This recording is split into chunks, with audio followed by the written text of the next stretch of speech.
When we talk about NATO, we're also talking about collective defense. But what exactly is collective defense? And when does it come into play? It's actually pretty simple. On paper, NATO is a defensive alliance. That means if there's an armed attack on a single NATO member, all member states help defend that country. You can think of it like a group of kids in a playground who decide to support each other if one of them gets bullied. By sticking together, they can take on any bully that gets in their way.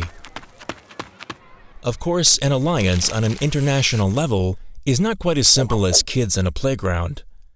But to make it as clear as possible, NATO stipulates in Article 5 of the North Atlantic Treaty that the parties agree that an armed attack against one or more of them in Europe or North America shall be considered an attack against them all.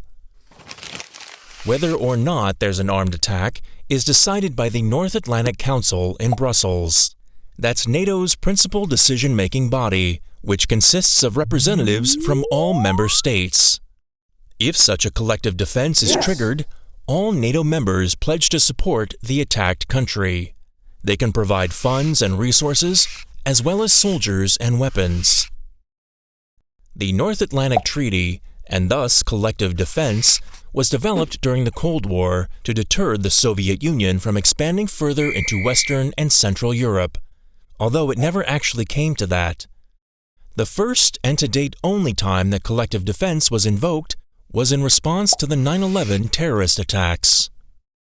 Here, all NATO members sent troops to support the US's campaign in Afghanistan.